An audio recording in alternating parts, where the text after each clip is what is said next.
Hey, pastors and missionaries, this is Carl Walker with Gedi Retreat. Coming to you from Pinedale, Wyoming, up at the top of Photographer's Point, overlooking the Wind River Mountains behind me. It's about a 2.5 hour, 3 hour hike up here. God's been speaking to me something the last couple days, about the last week.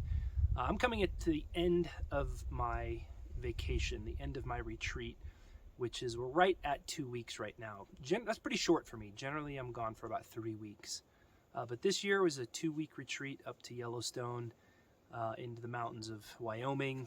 Lots of hiking, lots of photography. And one of the things that God's been speaking to me about that I need to share with you specifically about when you take a time of retreat. And this is really important because how you craft this in your mind and how disciplined you are with what I'm going to share with you will have a dramatic effect on how effective your rest period is. And that is simply this. It's the discipline of the mind. It's the rest of the mind. Like when you're in construction and you work a lot of, muscles out, right? When you take a vacation, you might not do any exercise. When you're a CEO of a company and you're constantly running numbers and all that stuff, you might take a vacation and not do anything that requires like serious brain power of calculating. But you're in ministry, and ministry is very, very different because ministry work is of the spirit and it's of the soul.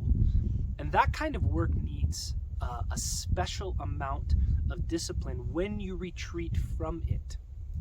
And that means your soul needs to retreat. And that begins in the mind, right? And so over this last week, as we kind of moved out of Yellowstone and walked away from kind of the mass amount of grizzly bears, wolves, and all those things we saw, I was really tempted to start thinking about the future. And I was tempted to start thinking about, well, when I come home, I need to get this done, and I need to do this for Gedi, and I need to do that. And I was like, whoa, Carl, you need to slow down. I need to discipline the mind not to think about those things and not to talk about those things. Because obviously my wife and I talk about those things a lot. And so it was really important for me to every time something poked up into my head, whether it was about Gedi, whether it was about my work, whether it was about my home, whatever it was really important for me to push that away and say, this is a time for my soul to rest. This is a time for God to take over in those things that I would usually handle and let him handle those things. And that's very, very difficult. And you may have to lead in this very, very well, especially with your spouse, especially if your spouse works in the church with you. Your conversations may continuously revolve around ministry, or you're in the mission field together, right? You talk about it all the time. It's your heart, your soul, you love it. But when you retreat, I want to encourage you to take the lead on this. And I want to encourage you to discipline the mind to get the spirit to rest. And for me, that means hiking. I got to be out in the woods.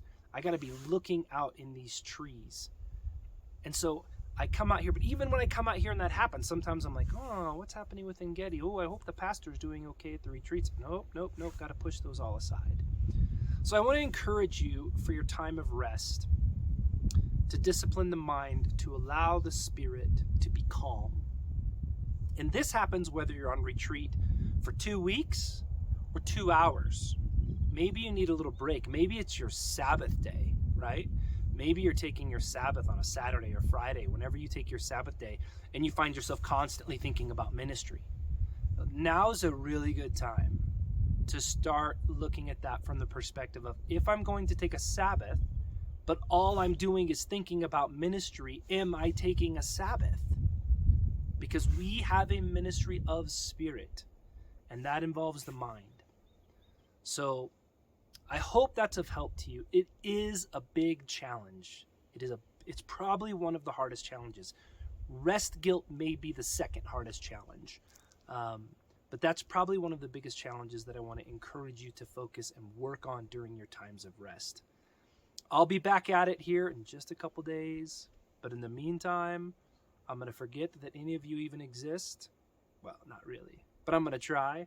And I'm just going to enjoy the rest of my time up here in these woods. Thank you, pastors and missionaries, for what you do. Remember, Rest is not something you do apart from ministry. Rest is something you do as a part of ministry. We'll talk to you soon.